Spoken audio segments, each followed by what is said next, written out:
Thank you. मेरा lockdown कैसे गुजरा? लॉकडाउन जैसा आपका गुजरा वैसा मेरा गुजरा। बहुत खूब खूब खाया, देख नहीं रहे आप, बस खाते रहे सोते रहे, बस ठीक है। सॉरी। बहुत कुछ होता रहा है इस लॉकडाउन के दौरान। बीच में भोजपुरी इंडस्ट्री का बहुत बड़ा नाम है, और भोजपुरी को लेकर भी काफी विवाद रहा है। अलग अलग बयान आते रहे हैं रवि किशन जी की तरफ से, जो माननीय सांसद भी हैं। आप इन सब बारों इस पूरे मुद्दे के बारे में क्या कहना चाहेंगे? आ, मैं सिर्फ इतना कहना चाहूँगी, सबका अपना ओपिनियन होता है बोलने का, हर मुद्दे को लेकर सबकी अपनी थॉट्स होती हैं। और आई थिंक रवि जी ने समथिंग वो जो प्रॉब्लम्स हो रही थी बीच में जो लॉकडाउन के दौरान, उस बारे में उन्होंने कहा था। तो आई थिंक उनकी अपनी थॉट्स हैं, उसको लेकर उन्होंने अपनी बात रखी। आई नो बहुत वायरल हुआ था वो। क्या आपका क्या नजरिया है? वो उन्होंने कहा कि बहुत सी बातें जो हिंदी फिल्म इंडस्ट्री को नागवार गुजरी उनकी तरफ से। जया जी ने भी रिएक्ट किया, बहुत लोगों ने रिएक्ट किया। मुझे ऐसा लगता है, जस्ट चूंकि मैंने इस पर अपना कोई स्टेटमेंट नहीं दिया, बट चूंकि बात अभी पुरानी है तो मैं अपना स्टेटमेंट खोल के रख सकती हूँ। मुझे लगता है कि सिर्फ बॉलीवुड ही नहीं, बॉलीवुड को इतना रिएक्ट नहीं करना चाहिए था। उन्होंने अ, अ, नई जनरेशन के हित में ही उन्होंने बात रखी थी कि ये चीज़ें अगर कम हो जाएंगी तो जो नया जनरेशन है, नया जनरेशन वही करता है जो हम पिछले लोगों को देखते हैं कि उनको ही फॉलो अप करता है। तो सिर्फ मुझे लगता है कि रवि जी ने सिर्फ बॉलीवुड को टारगेट नहीं किया था, ये तो हमारी इंडिया की हर जनरेशन, हर शहर के नए युवाओं के लिए था ये, कि इन चीज़ों पर रोक लगानी चाहिए। क्योंकि और मुंबई और बॉलीवुड एक ऐसी जगह है, इंडिया के हर कोने से बच्चा जब 5 साल से बड़ा हो जाता है, वो 10वीं में पहुंचता है, तो उसका पहला सपना होता है कि वो मुंबई जाए या फिर शाहरुख खान से मिले या सलमान खान से, अट्रैक्ट करता है बॉलीवुड। और अगर बॉलीवुड में चीज़ें कम हो जाएंगी तो हमारा जनरेशन बढ़ेगा। मे बी मुझे लगता है कि रवि जी ये कहना चाहते थे, और जो कि बात काफ़ी अपोजिट हो गई। तो बॉलीवुड अट्रैक्ट करता है हर जनरेशन को। सो अगर वहाँ पे ऐसी चीज़ें नहीं होंगी तो आई थिंक बहुत सारे लोग बच जाएंगे इन चीज़ों से। आपका खुद का व्यक्तिगत नजरिया ये है कि बहुत से लोग बच जाएंगे, लेकिन उसके बाद जिस तरह का दोनों तरफ की इंडस्ट्री में, भोजपुरी इंडस्ट्री और हिंदी फिल्म इंडस्ट्री, जिस तरह के विवाद आपस में हुए, इधर से बयानबाजी हुई, जया जी ने कुछ कहा और लोगों ने ट्वीट किया, उस बारे में आप क्या कहना चाहेंगे? देखिए, बयानबाजी तो आजकल हर मुद्दे पे हो जाती है, छोटे से छोटे मुद्दे को लेकर लोग अपने चूंकि आजकल फ़ोन में ट्विटर और सब कुछ है, तो लोग अपने अपनी अपनी राय रखते हैं और लोग उनकी राय पढ़ते हैं। मैं जया जी ने जो बात कही, जिस थाली में खाते हैं उसी में छेद करते हैं। अगर जैसे हम एक परिवार हैं, घर में सब लोग एक जैसे नहीं होते हैं। अगर कोई गलत जा रहा है तो उसको रोकना का मतलब ये नहीं होता है कि आप जिस थाली में खाते हैं उस थाली में छेद करते हैं। तो मुझे लगता है कि बेमतलब की ये बातें बहुत ज़्यादा बढ़ गई। रवि किशन जी का वो इंटेंशन नहीं था, रवि जी किशन का सिर्फ इंटेंशन ये था कि इन चीज़ों पर थोड़ी रोक लगाई जाए, ध्यान दिया जाए कि जनरेशन कहाँ जा रही है, क्या कर रही है, इन चीज़ों पर रोक लगाई जाए। और अगर परिवार हो या फिर लाइक बॉलीवुड या भोजपुरी, सब एक ही जगह रहते हैं, एक ही जगह काम करते हैं, और कोई गलत जा रहा है उसके लिए अगर आप कोई आवाज़ उठाता है तो यह सब उसकी आवाज़ बंद करने पर तुले रहते हैं, खुद को सही साबित करने के लिए, ना कि उस बारे में सोचते हैं। मेरे हिसाब से ये बयानबाजी बिल्कुल बेबुनियाद थी। और इस चीज़ पे सोचना चाहिए, इतने केसेस आए, सारी चीज़ें हैं। ये तो चलो सेलिब्रिटीज़ के नाम सामने आ गए, अदरवाइज ऐसे कई लोग हैं जो सेलिब्रिटी नहीं है लेकिन उनके नाम नहीं आते हैं, तो एटलीस्ट उनको कैसे बचाया जाए, यू नो इस बारे में रवि किशन जी ने कहा था। आप मानिए कि सुशांत और रिया चक्रवर्ती के पूरे इस केस के अंदर आज साल होने आया है, दो एक महीने बाद साल हो जाएगा। क्या आपको मान नहीं लगेगा? सही है, यही रुक रही है। क्या आपको नहीं लगता है कि कहीं रिया चक्रवर्ती को बलि का बकरा बनाया गया, जितना उनको खींचा गया नहीं, किसी भी आई माध्यम आई से? Have no idea. मैं चूंकि मैं उन लोगों की ज़िंदगी से जुड़ी नहीं, मैं भी उतना ही जानती हूँ जितना सोशल मीडिया पे आया, या जितना आप लोग जानते हैं मैं भी उतना ही जानती हूँ।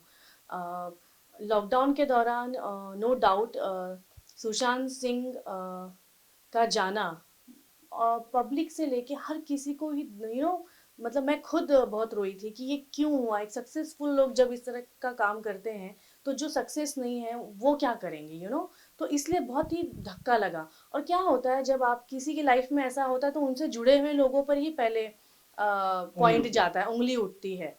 तो इसीलिए वो फंस गई, अदरवाइज। और आई डोंट नो क्या रिजल्ट है, रिजल्ट तो आई थिंक सीबीआई वगैरह जांच कर रही है, रिजल्ट आएगा जब आएगा। लेकिन मुझे नहीं लगता कि ज़बरदस्ती हुआ, आज सब उसकी ज़िंदगी से जुड़े हुए सभी लोगों के साथ हुआ। और जो सबसे ज़्यादा करीब होता है उस पर ज़्यादा उंगलियां उठती हैं, सो इट्स वेरी कॉमन। अच्छा रानी, क्या बिग बॉस भी देखा आपने, क्या फॉलो किया नहीं, बिग बॉस मैंने इस बार? मैंने इस बार बिग बॉस फॉलो नहीं किया। मैंने बिल्कुल फॉलो नहीं किया इस बार बिग बॉस। क्या वजह रही? आई डोंट नो क्या वजह थी। आई थिंक जब बिग बॉस स्टार्ट हुआ था और लॉकडाउन धीरे धीरे खुल गया था, सितंबर आई थिंक अक्टूबर, और मैं बिजी हो गई थी शूटिंग पर। मैं तो कई जगह ऐसी शूटिंग पर गई जहाँ टीवी भी नहीं मिली मुझे। जब बिग बॉस ऐसी चीज़ है कि अगर आपने स्टार्ट से फॉलो नहीं किया है तो बीच से फॉलो करने का कोई मतलब नहीं, क्योंकि आपको कैरेक्टर समझ में नहीं आते हैं। मैंने इस वजह से फॉलो नहीं किया फिर आगे। अब जो विनर हुए अभी भी बड़ा कंफ्यूजन रहा है, दो लोग विनर रहे हैं। दो लोगों के नाम थे, राहुल वैद्या और रुबीना। रूबीना या तो अभी भी वो लास्ट टाइम जिस तरह से सिद्धार्थ शुक्ला और असीम को लेके कंफ्यूजन था लोगों में, अभी भी वो कंफ्यूजन मुझे था। तो लगा था राखी जीत जाएगी। वही थॉट सो। क्योंकि राखी सावंत फर्स्ट सीजन में गई थी और फर्स्ट सीजन मैंने पूरा फॉलो किया था। राखी फर्स्ट सीजन में मोस्टली 3 से 4 वीक ही रह पाई थी, अदरवाइज तो बाद में एज अ गेस्ट गई थी घर में। लेकिन उस वक्त राखी सावंत का राखी की जो शख्सियत आई थी सामने वो बिल्कुल अलग थी। और जब अभी राखी आई तो मेच्योरिटी लेवल काफ़ी बढ़ गया राखी सावंत का, और वो उसके इमोशंस, उसकी कॉमेडी सब दिखने लगी, और पब्लिक में भी उसका जो एक इमेज था वो काफ़ी काफ़ी बदलाव आया उसमें। मुझे तो था कि क्योंकि जो बाद में गए थे जितने, वो सब एक एक करके आउट हुए हैं, लेकिन राखी नहीं हुई। तो मुझे कहीं ना राखी कोई ना मिल जाए, क्योंकि रूबीना और राहुल तो मुझे लड़ते ही नजर आते थे हमेशा। तो आप मानती हैं इन तीनों में आप राखी को विनर देखना चाहती हैं? मैं देखना चाहती थी, पर मुझे लगा था कि राखी जीत जाएगी। क्या जस्टिफिकेशन है रुबीना का जीतना? I don't know. उसने स्टार्ट टू एंड खेला है, और आई थिंक मेरे बहुत सारे दोस्त बिग बॉस में गए हैं, और मैं जब सुनती हूँ कि वहाँ रहना इतना इजी नहीं है। अगर उसने, और आई थिंक ये बिग बॉस तो काफ़ी लंबा चला है, अब तक की हिस्ट्री का सबसे लंबा टाइम वाला बिग बॉस, और अगर उसने वो कर लिया तो डेफिनेटली वो विनर है भाई, वो ऐसे ही विनर है। आप जाना चाहेंगे? बिल्कुल, बिग बॉस ऐसी जगह है, जाना चाहूँगी, लेकिन जैसे जैसे बिग बॉस आते जा रहा है और मैं देखती जा रही हूँ, तो मैं थोड़ी सी वो हो गई हूँ कि जैसे अक्सर बिग बॉस देखती सोचती कि अच्छा मैं नहीं गई इस बार, अच्छा मैं नहीं गई इस बार, तो ये अक्सर होता रहता है, बट देखते हैं, लेट्स किस सी। बात की झिझक है अगर बिग बॉस में जाने के लिए? क्या क्या ऐसा है जो पब्लिक प्लेटफॉर्म पे आ जाएगा? गुस्सा? नहीं, अ, आई डोंट नो कौन सा अपना ही रूप वहां पे देखने को मिल जाए जो हम रियल लाइफ में नहीं देखते हैं। रियल लाइफ में मैं कभी एक रोटी के लिए लड़ाई नहीं करती। मैं रियल लाइफ में, मतलब इन चीज़ों पर मैं, ये मुद्दे नहीं होते मेरी लाइफ में, जो मुद्दों पर वहाँ लड़ा जाता है वो मुद्दे नहीं होते हमारी रियल लाइफ में। तो हो सकता है कभी मैं जैसे मनोज तिवारी जी का सिर्फ अंडा अंडा एपिसोड सबको याद है, तो ऐसा थोड़ी रियल लाइफ में वो अंडे के लिए कभी लड़े होंगे।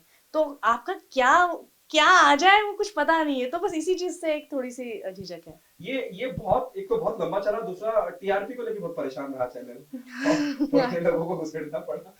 उस पे क्या कहना चाहेंगे? मैं क्या कहूँ इस पे, टीवी का तो होता ही है कि एक दिन बहुत हाई रहता है तो एक दिन बहुत टीआरपी कम हो जाती है, तो ये तो टीआरपी का गेम है, ये पब्लिक का मूड है, पब्लिक को कब क्या पसंद आ रहा है। तो आई डोंट नो। और बिग बॉस हमेशा से, मुझे लगता है टीआरपी हो ना हो, लेकिन चर्चित शो तो हमेशा से रहा है और हमेशा से रहेगा, उस पर बहुत ज़्यादा फर्क नहीं पड़ता। What happening on professional front? It's good.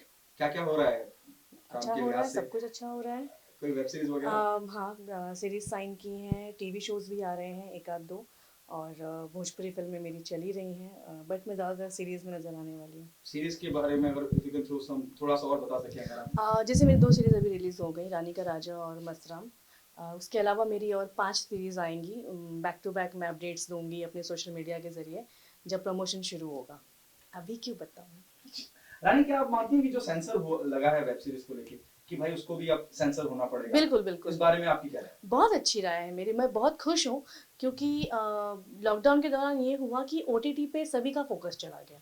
OTT, बड़ी बड़ी फिल्में मैं तो रिलीज हुई। कहूँगी कि यूट्यूब पे भी लगा दे तो बहुत अच्छा हो जाएगा सेंसर, क्योंकि बहुत रिक्वायर्ड है, क्योंकि आज की डेट में सबके पास फ़ोन है, और सब लोग हॉल में जाते नहीं है, हॉल कब खुलेंगे पता नहीं, तब तक तो ओटीटी है, बट ओटीटी का मार्केट अभी ऐसा पब्लिक के दिमाग में आ गया है कि पब्लिक रात के 2 बजे भी ओटीटी पे जाके कोई शो देख सकती है। तो इस बहुत बहुत बहुत ज़रूरी है, बहुत। और बच्चों के हाथ में आज फ़ोन है, तो चूँकि आने वाला जनरेशन हमारा बहुत यहाँ से बहुत अच्छा हो, इसलिए सेंसर की बहुत ज़रूरत है। Thank you so much Rani. Put the AC on जब तक रानी कट ले ले।